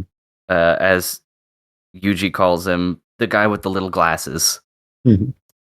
Because he is a major enough character to have a sort of mentor status for Yuji because they did that like mission together and everything, and he's had kind of his own background story told already. But he isn't. indisposable, and that if he died, the story arc would be like the world would be changed drastically. So he could be used as kind of the perfect death that creates pathos for Yuji's character development without it being somebody that is essential to the universe in the way that Gojo would be. Hmm. Yeah. So I would not be surprised if he's one of the casualties, especially because I thought he was going to die a long time ago in that first fight that they had, because that's just what it kind of felt like with the way that he was like, I'll stay back and Yuji, you go on ahead. It was when they were in the sewer and stuff, and I was like, oh, he's going to die right here, isn't he? Right. But I I think that's what excites me most about the upcoming Shibuya incident stuff is, and maybe this is a series detriment being used as a tool in the positive factor, is I don't think anybody except Yuji really has plot armor at this Mhm. point. Like, I could see any of them dying at any point because the only two people that have true importance in this universe at this point is Yuji because of Sukuna's fingers thing, and then Gojo because he is a god and kind of the good guy trump card. And without him, yeah, everything goes to shit at this point in times. But everyone else, I feel like, is generally disposable. Yeah, I can see that. Yeah, I What about think you? yeah. Is there any character that if they died, you would be a wreck? um Toto. Oh yeah, yeah, that's super true. Yeah, that's another good one. I had forgotten about him. Yeah. It, Need more punching bag Toto. I want to believe Toto actually may have some plot armor because he believes he and Yuji are brothers in his completely fabricated universe. Yes. Uh, but yeah, I think Nanami is a good pick for like, the emotional payoff. Because yeah, his whole kind of arc in season one made you care about him a lot and be invested in him, and he's kind of you know, the lovable kind of anti-hero. Like, he doesn't necessarily have a sense of justice or anything. He's just a businessman going about his day. Um, and, he's been kind of put through the ringer in a few ways, and you can sympathize with his uh, trauma of corporate greed. Yeah, So, yeah, I like him a lot. That could you be a know good. it's bad when he picks Jujutsu Sorcery over Salary Man. Yeah, exactly. Putting my life in danger day after day is still better than working a 9 to 5. Yeah, and he would just make the most sense if Yeah, if they went that route here. Like if they went with we have to kill at least one person who has some major connection to Yuji in a way and to the audience. right, exactly. And like he's the old generation, so I mean, he's probably what, like our age, but it's okay to Yeah, kill him off because he's not one of the new kids that is just starting their journey. So that's the kind of role that a character like that can fulfill really effectively, and yeah, really give the impetus for the next generation to push forward and save the day. especially since we've already had a death of one of the kids, so to speak. True. Yeah, So absolutely. they've already gotten that kind of out of the way. Like blood has been spilled on the good guy side already. So the pro tags are gonna.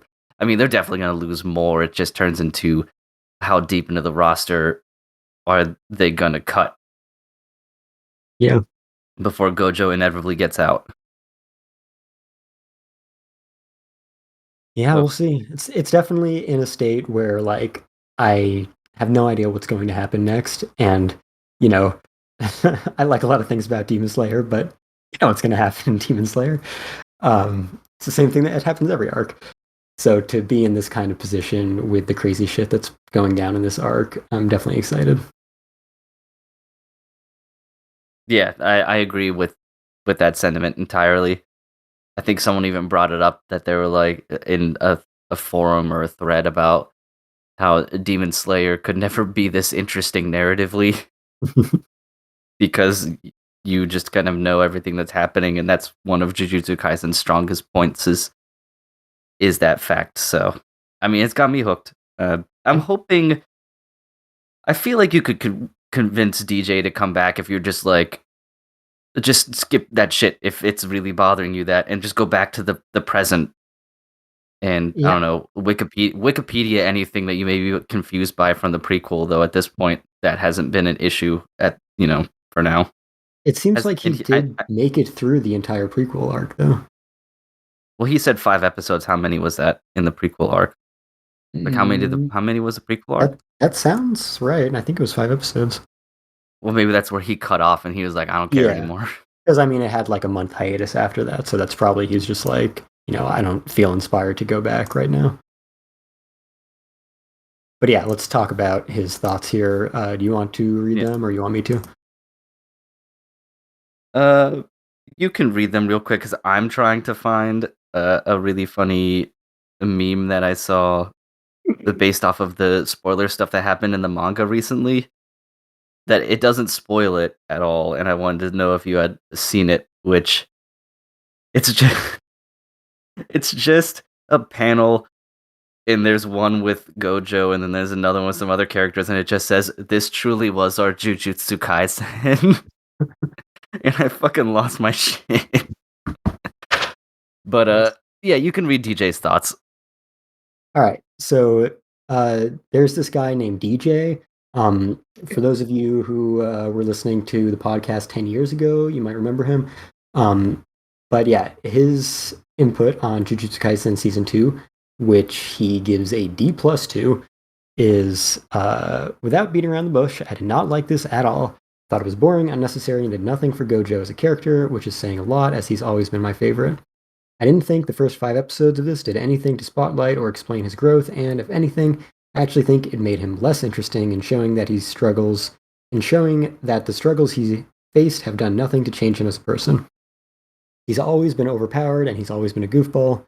5 episodes worth of sad, predictable backstory stuff did nothing to help influence my opinion in regard to any of that. Additionally, I'm sure some of the intended methodology with the prequel was to have Gojo's prior relationships mirror the characters we've come to know over the course of Season 1, but they came across more like uninspired clones that never gave me any sort of reason to care about them or their fate. All things considered, this felt more like a spin-off or fanfiction than a canon installment of Jujutsu Kaisen, and has, unfortunately, at least temporarily, killed my investment in the series. Very hot take. Burning hot. He's right about the clone thing, though, especially that one lady. Yeah, over a girl, yeah. Yeah, he's got that. That's pretty undeniable. I mean, I guess Nobara, but with a cigarette. Oh yeah, true. Underage smoking Nobara. Ooh, so badass. Yeah, it is certainly written like a hot take. I can understand where he's coming from a little bit. Hopefully, he can jump back into it then, especially because, yeah, as you said, he reached the end of that portion, and now shit's getting back into gear. Yeah. But if it leaves a bad taste in your mouth, then so be it. I'm wondering, though, if I keep reading over his line about the 5 episodes did anything to, like, spotlight or change, like, his growth or anything. And I'm wondering if that's partially the point. Like, that's the way I see it, is he's always been this way and always will be this way, and it causes just as many problems as it does benefits. Yeah. His aloof tendencies and his arrogance and everything, that Gojo may never grow out of it because he doesn't necessarily need to, since stuff works out, and maybe the show's gearing up to be like, there's going to be some situations where that won't be the case. He can't just, wink and open up his eyeballs wide enough to fix a problem of this magnitude. Hot. What'd you say? Sorry. Just be super hot to fix all problems. Just be super hot. Yeah, just be incredibly attractive. Yeah. So, yeah. I think that's a good point. Yeah. That's how I saw it, at least. It's just like, this is how he's always been, and this is how he's always going to be, for better or for worse. Because especially when you think about Gojo as a character, sometimes I'm watching and I'm like, he's 2 steps away from being a bad guy. Yeah. I mean, Like, we did kind of see that in the prequel. Like, he was the one who was like, "Can we kill them?" And Geto was like, "We really need to have a good reason to kill them."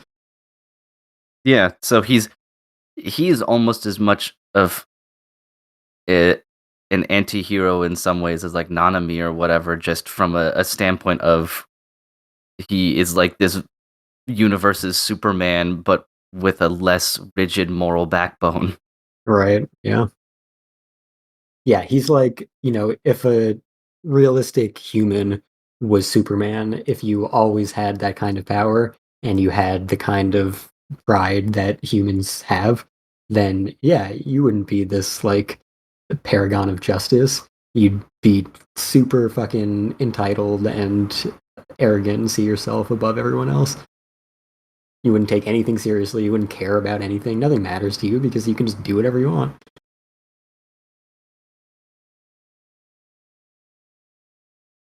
Yeah, hopefully we can convince him to come back. Yeah. If we ever talk to him again. I'm ready to move on to like a Zom 100 or so, since all three of us. I'm just gonna go ahead and say watched it. Yeah, just to confirm, Kate, you have not watched any anime in the past 3 months, I correct? did not watch any anime in the last 3 months. Okay. Cool. Splendid. Both of you gave it a pretty solid review so far, and I think this is where we're gonna differentiate a little bit because the show's been getting gradually worse for me every week to the point where I don't care that it's been effectively canceled. Interesting.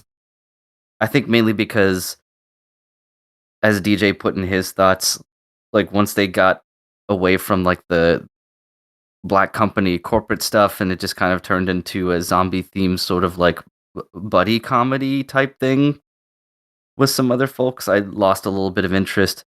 Uh, put that on top of the constant production issues, and then when the episodes come out, they're not exactly impressive either. Like the last episode I watched, which I think was the last one that released, I was keeping track, which I normally don't do. I let myself get kind of sucked into an episode. I was like, most of these animation, like the scenes, are just cuts, like cuts Mhm. to still people standing and talking, and then when you have like some action, it's not fluid. It's like 3 frames of action or something with some swoosh marks to indicate that an action has occurred, especially when you compare it to the pilot episode, which, looked really good and was very dynamic and exciting to watch, and it's just gradually gotten worse. So, I don't know. I'm just not super intrigued by it anymore. If it has a manga, I'll read it because the story and Certainly the does. idea of it is still something I'd be willing to explore. But I think this show has just kind of crushed any momentum I had for it, with all of the problems that's been going on, despite how ironic it is and how funny that also is that it makes fun of the black company stuff, and then it turns out that the people who are making it are in the exact same situation. Especially since, again, their model for the black company was the animation studio that they split off of. Whoopsie daisy. Yup. Yeah, I mean, certainly, obviously, it has production issues. We don't know when we're getting the last quarter of it because they ran out of time from so many delays. Uh, it's definitely been going downhill in production quality.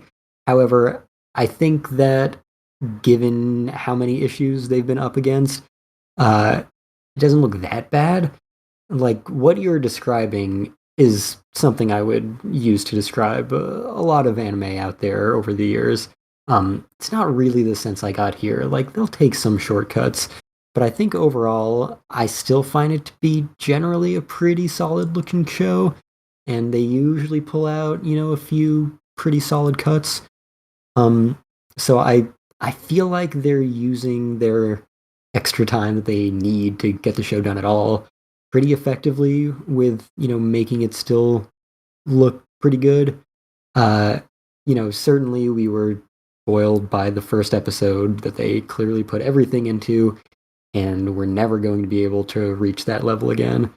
So yeah, it's definitely one of the biggest disappointments of the season because of how strong it started and how downhill it's gone since then in various ways. I still have a lot of fun with it every week. Um, I still think, and I'll read DJ's thing, or you can in a minute. Yeah, I'll take DJ's thing this time around. Cool. Yeah, I do think that it had a really important message, and that's not necessarily sustainable to focus on for very long. Um, Especially when you've kind of established this other plot that makes most of that stuff irrelevant for the most part. Like, you can only bring it back in so many times. Uh, I think it has discussed some other important, relatable talking points about, you know, social interactions and kind of the way that society has boxed people in various ways. And there's some good character development that appears to be kind of blossoming here. So I think it still has a lot to give.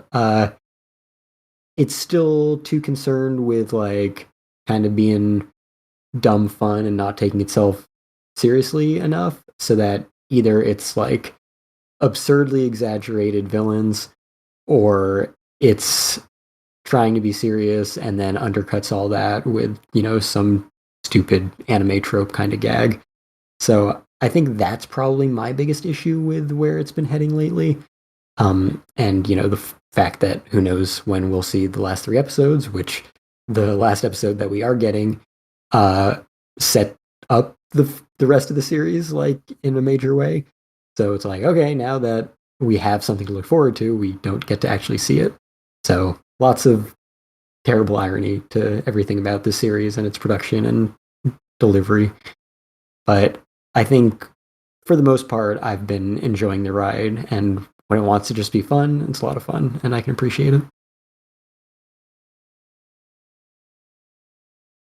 Yeah, I don't know. I think we may just be at a crossroads there because I also found the character development to be rather shallow in a Mm. way. I was like, okay, I've seen this same character development of these same types of characters, and like you said, with the in reference to the animation, that tons of other anime look like this. Well, tons of other anime have characters like this too. You know, Yeah. a people pleaser, a big guy who's comedic relief because that was his, dream or whatever, even though he's just a gag character. Who gives a shit about him? The He's just foreign a Grand exchange, Blue character. yeah, the foreign exchange otaku Yeah. that we know almost nothing about. Like for the most part, I don't find any of them particularly intriguing. And if there is character development, then maybe, as you said, if slash when we get more of the series, that'll develop into something that makes them more interesting than just some shallow digs at some common psychological social problems that have been explored much better in many other anime. But uh, Yeah. yeah, I, just every episode, it was losing me little by little by little, and I think it. And I even may have talked about in another episode that I thought that was going to happen to other people, and it fucking happened to me. yeah, I certainly don't care about those two characters. Like they are just there for the comedy, and that's fine. Um, the the two like kind of serious leads, um, they're the ones who get the drama, and like I mentioned, the way that the show executes that is with completely exaggerated villains, which kind of undermines the message that they're trying to send and the development that they're trying to depict.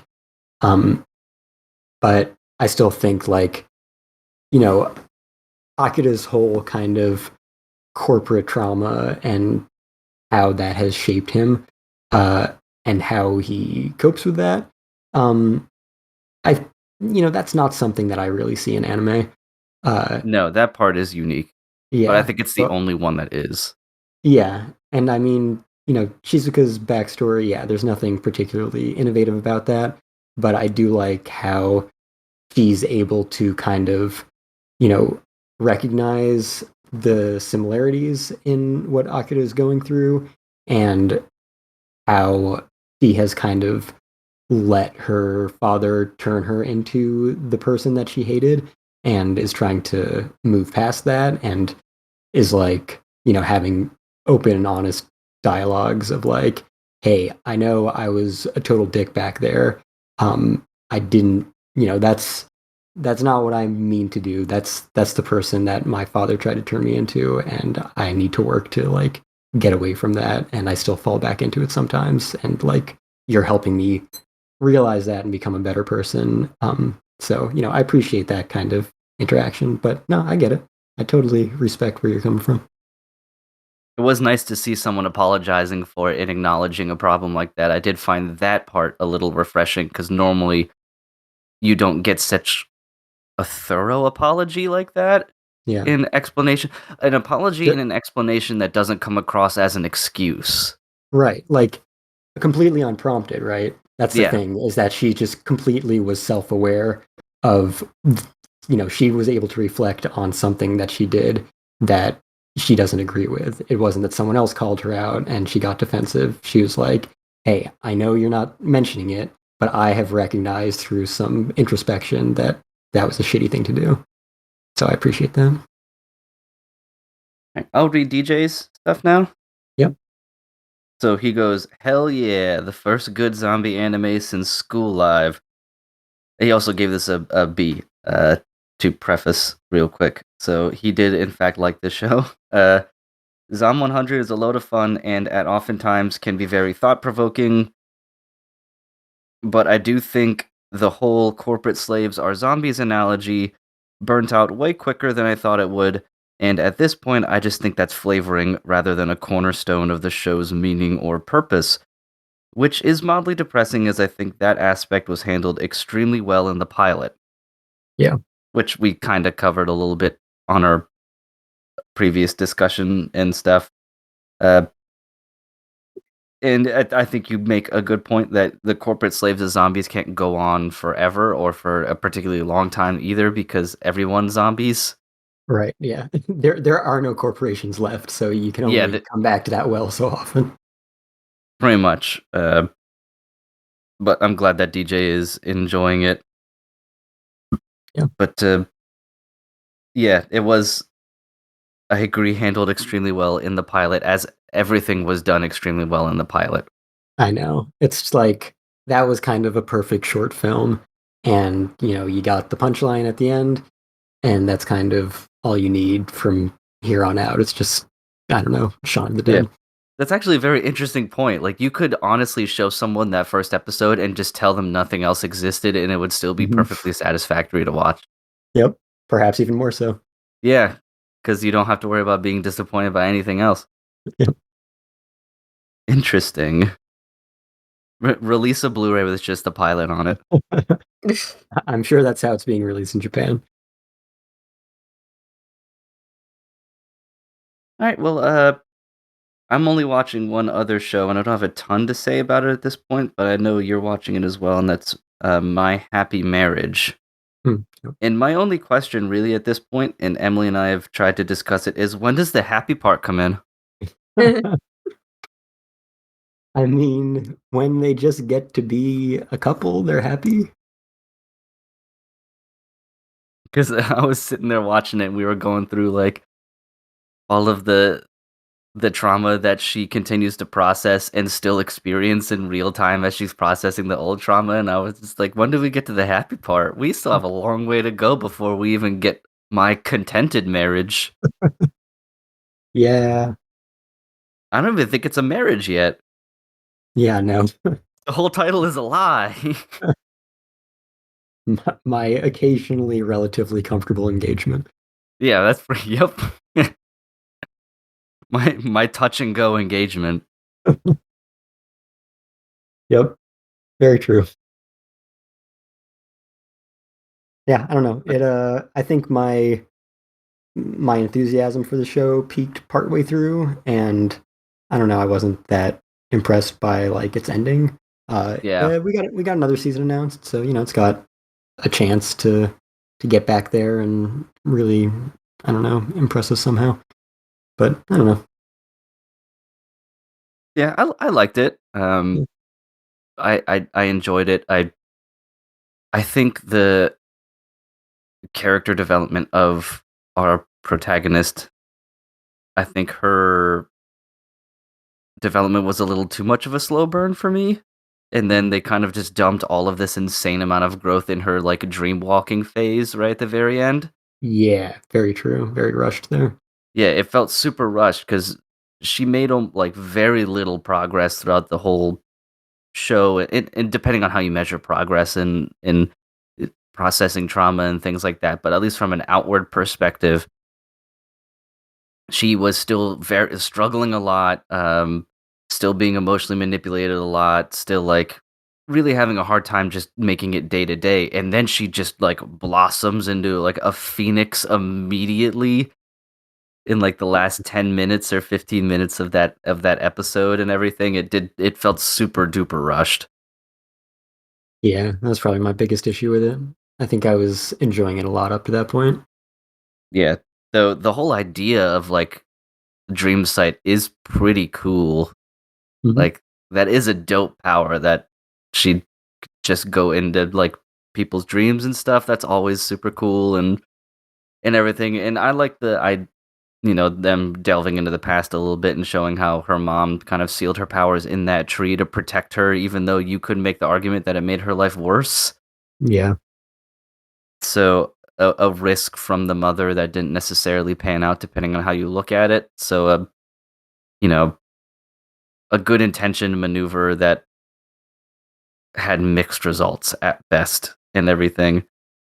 Um, yeah, I agree with you. I think and understand your viewpoint as well. That interest peaks. I think for me, it peaked when the fiance character burned down her old family's house I mean, and he like didn't rest. really burn it down. It just kind of started in the fight from the other guys. But it was a fight caused by his powers. Yeah. So I think if you took that into court, you'd have a hard time defending. But Self-defense. it's self defense. Yeah, I'm glad it's getting another season because now it looks like we're finally going to sort of move forward in the evolution of their relationship outside of war, trauma, and them being constantly separated by their responsibilities, whether they willingly accepted those responsibilities or not. Mhm. And now we'll finally get some time for them to sort of grow and get to know each other and maybe turn it into a happy marriage instead of a tumultuous engagement. Yeah. Yeah, I think, its greatest strengths were everything that was focusing on instead of like the whole plot around her powers, which it was always teasing throughout the entire series. Yeah. And then the fact that it tried to rush all of the story around that in like the last episode is what, killed it a little bit. It's Yeah, still good thanks to overall. Grandpa. Yeah. We were glad also that they decided not to go too far into like an incestuous subplot. Yeah, I did That wonder was about that. that was much appreciated that they didn't explore that realm too much.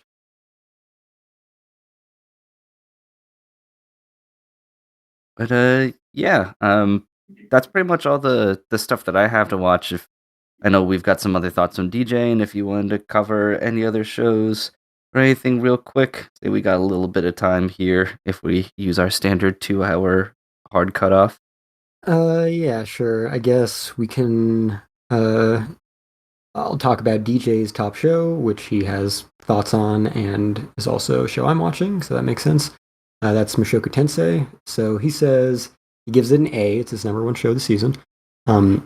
Says this is probably the only show that can successfully pull off an entire arc about erectile dysfunction.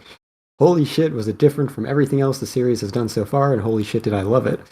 Rudy is a truly remarkable character, and getting to spend a full core on his inner struggle is the exact sort of slow burn I wanted from this. Yep.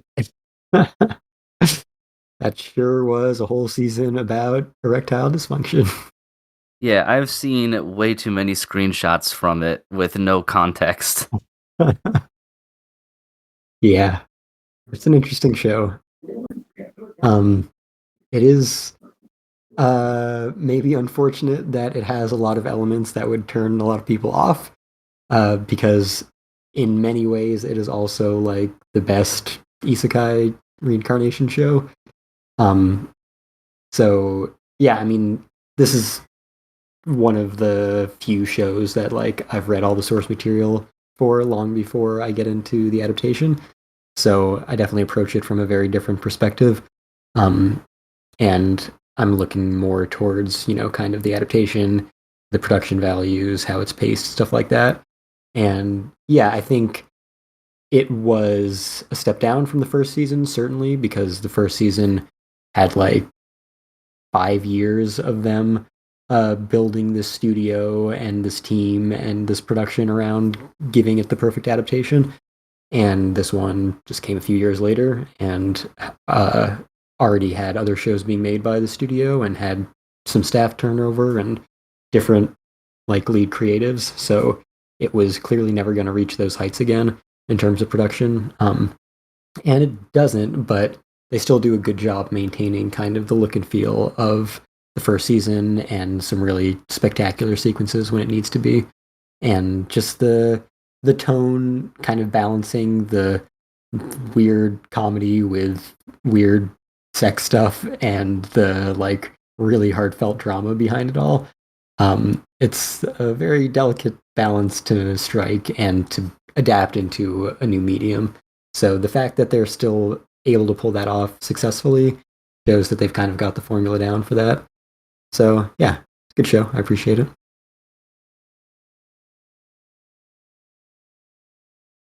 Um, yeah, I mean, I guess we can read the two other quick thoughts he has, just because he took the time to write them. They're two shows that nobody else on this podcast is ever going to watch. Nope. But one of them, it's number 3 of the season, A minus, is Bang Dream, It's My Go. I've heard a lot of people be like, man, I know that only Bang Dream fans are going to watch this, but it's like a really great series, and you don't actually need to watch any Bang Dream stuff before it, so it's unfortunate. Um, but yeah, what DJ says is equal parts harrowing and hopeful. The standalone Bang Dream series takes a significantly more dramatic approach to its typical like light-hearted formula. This expertly directed tale of grief and what it takes to move forward not only experiments with new and creative storytelling tactics, but gives us the most realistic and delicate look at autism that I've ever seen in an animated series. Quite the claim. And it's a damn shame that no one is ever going to see it. Very interesting. Any thoughts on any of that? Not in particular, other than I know that Bang Dream has a shitload of, I don't even know what you would call them, spin-offs? Like This is definitely seasons? a spin-off. Yeah, I think it's got like 3 seasons of the main series. This is a spin-off. I don't know if it's had other spin-offs before. I know D4DJ is kind of like tangentially related. Yeah. Anyway, Yeah. yeah, he really likes it. Um, and we could hear more about it if he'd ever fucking come on the show. The other thing that he wrote about was his number 5 of the season. I guess I'll just mention the one thing that we didn't cover in that top 5 of his was Horimiya, which he didn't mention, but he's talked about in the past, and both he and I have read the manga of that beforehand. But his number 5, somehow with a B, is Rent a Girlfriend Season 3. He says, I'm not sure what this series thinks it's doing, having an actual plot all of a sudden, but I want it to stop so I can go back to hating it. The protagonist is still the fucking worst, but this unexpected shift in direction, tone, and its new focus on how to cope with death is not just unexpected, but very well done. I don't believe you. I think you're full of shit. No, none of this can be possible. Nope. Doubt. Especially with the caveat of the protagonist is still awful. Yeah, the fucking worst. A lot of people really love to really hate that show. Anime folks are weird. Mm-hmm. That's an understatement, if I've ever heard one. So yeah, the rest of my slate fairly unremarkable. Other than what we already talked about, like my top 4 is all sequels. Talked about 2 of them. Bleach and Bungo Stray Dogs are the other ones. Bleach isn't as good this season as the last one. Everything about the adaptation still is, and it's still a remarkable improvement over the source material. But this is where the arc like kind of dragged its feet a lot. So making all of that very good is still an incredible achievement, but it could only make it so good. Yeah, Bungo Stray Dogs, very solid season. I think it's been getting probably better and better each season.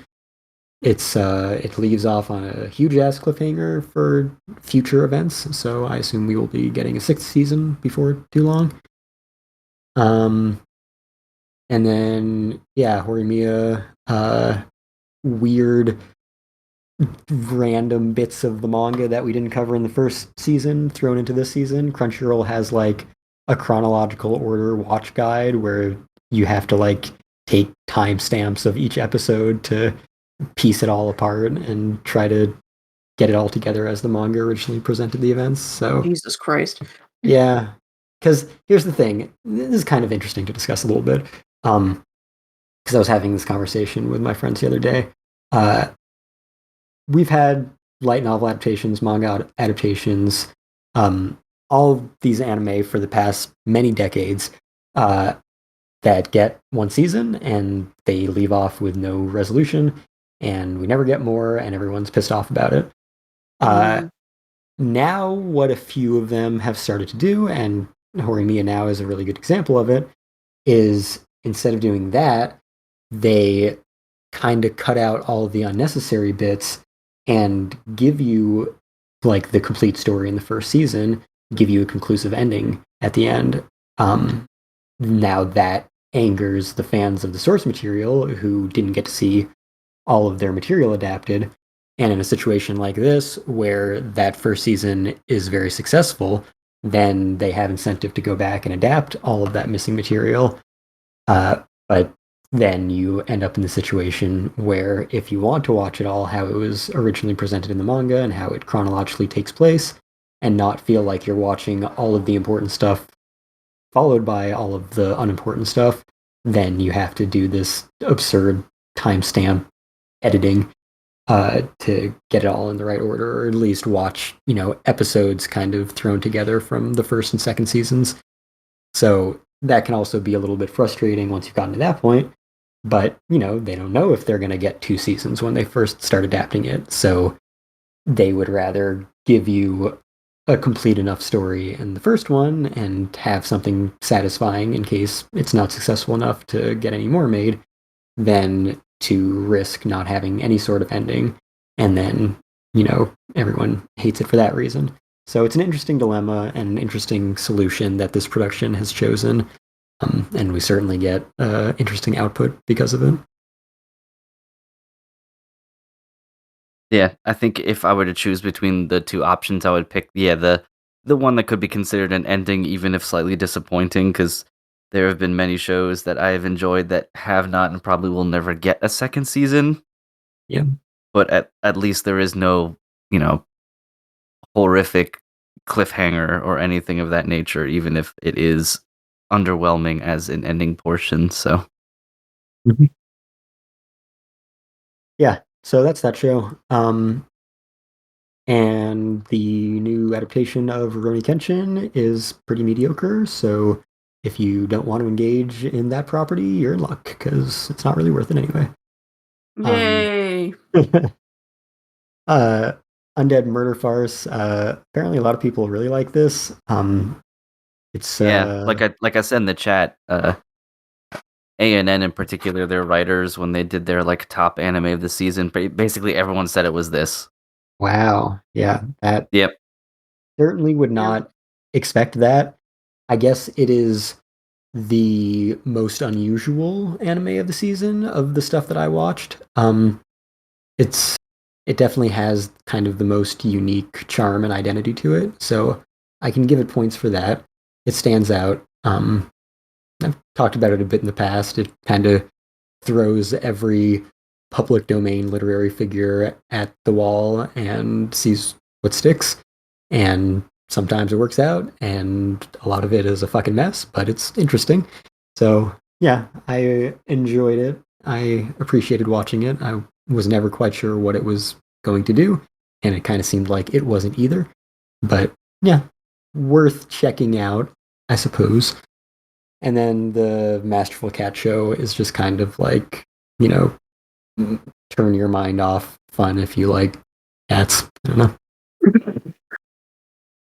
Yeah, I think DJ was kind of harsh on that one too.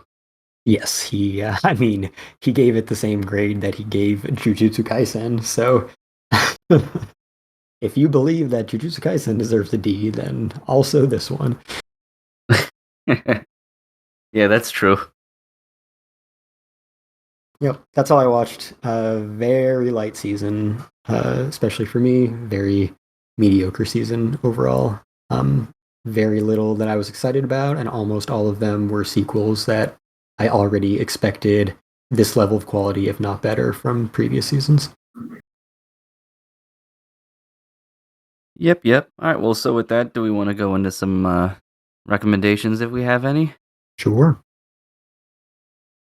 I'll actually go first, because I have one. Yu Yu Hakusho is on the Shonen Jump app now. Yeah, there you go. So if you have not read that or otherwise experienced the property, since it was also a very popular anime on Toonami for a little bit, give Shonen Jump your absolute steal of a $2 a month and read this series. I'm working through it now, and it's very enjoyable and fun with lots of very nostalgic characters and things. And if it's new to you, it's also just a pretty good shonen, just all in all. It's 176 chapters, so I don't really know where that stands in terms of manga, but it is not a particularly difficult read either. So you can get started reading it, and before you know it, you're through like 7 or 8 chapters in like 20 minutes, because some of the panels are not exactly a very high reading level. So Not quite as dense as his Hunter x Hunter days. not quite, no. Very a good selection of panels. They're just Yusuke says one thing for one sentence, and then Botan says one thing for one sentence, and then there's a big action panel of Yusuke punching something, and then we're on to the next page. Yep. Yu Yu Hakusho is roughly the length of the average arc of One Piece. Well, there you have it. So I would, yeah, definitely recommend it. Just it's very fun. So, yep. Kate, do you have anything? Do I have anything? Is there anything? God, I don't know. Wait, what games have I been playing? Did anything new come out? Can't remember. Shit. Liza P. Liza P is supposed to be pretty good. I balked at it because I had a hard time beating a mid-boss in the demo, so I backed off, but I think they just adjusted a bunch of shit in the game with a patch, so it might be easier now, but if you like Souls-likes, that's supposed to be a really good one, so you should check it out. Yeah, they did patch and buff some stuff for the character and nerf some of the bosses. I'm playing it right now, and I'm happy they did that because I was playing pre-patch, and it can be quite brutal. But yeah, now it should be better. Yeah, the game seemed to rely too much on parrying, and that scared me. Because I'm bad at parrying. I hear that Not just that kind of pairing, but you needed perfect pairing. Yeah, that's not easy. I heard that you can kind of mitigate that with elemental damage later, but I'm like, I've got too many other things to play right now, so I'll just wait till I have a lull. If that ever happens, which probably won't, but I'll pick it up someday. All right. I don't have any weeb shit to recommend, but as of tomorrow, so several days ago when you hear this episode, Breaking Bad has been over for a decade. And if you haven't watched Breaking Bad in a while, I recommend you go do so because I haven't watched it in most of a decade, and I think I need to go back to it because it remains one of the greatest pieces of media ever made. So that's my recommendation. I have one recommendation which may or may not make it by the time. I'm gonna try to edit this episode tomorrow, so it should be out before before this event happens. So if you're listening to this hot off the presses, MICE, the Massachusetts Independent Comic Expo, is happening in Boston at the BU something center. It's an old Cadillac dealership building. That's now their student union building, basically. That is one of the best independent comic book expos around. So if you're in the Boston area, it's free. You can go down there and meet some cool artists and get some cool independent comic books. Just make sure you got a mask on you. I think they're requiring masks this year because of the spike in COVID cases, but that's Saturday and Sunday, 30th of September and the 1st of October. And if you happen to miss this year, or you're listening to this podcast later, they do this every year. So, check out MICE sometime.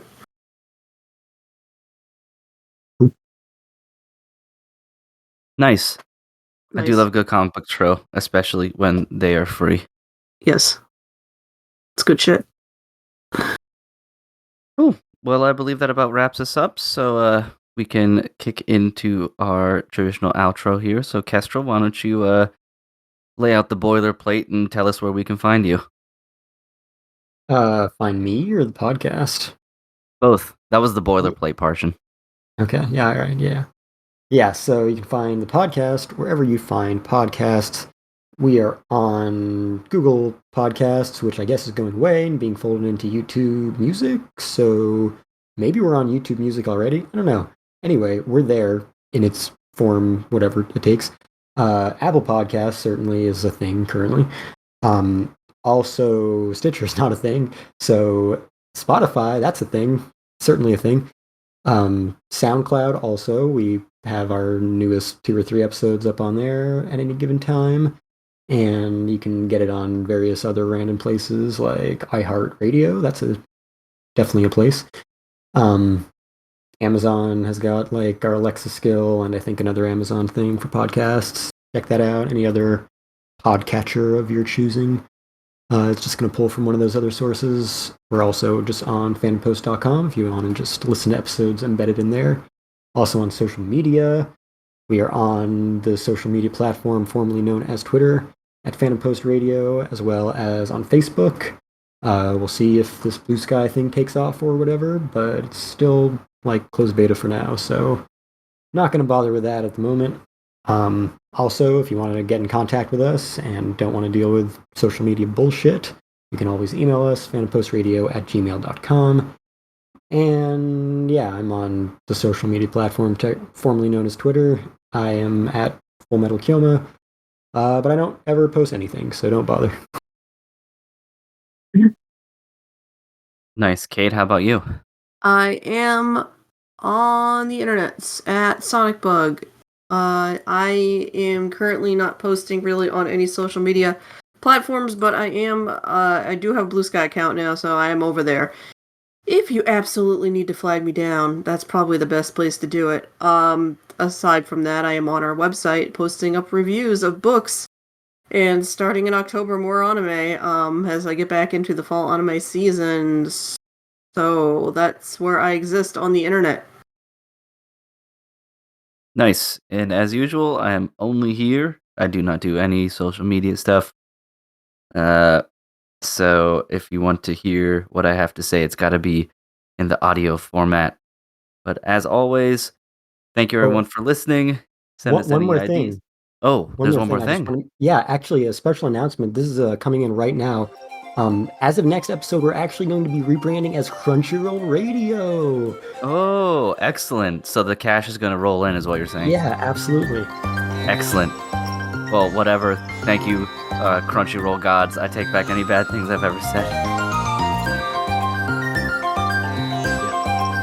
But excellent. Well, we will talk to everyone later.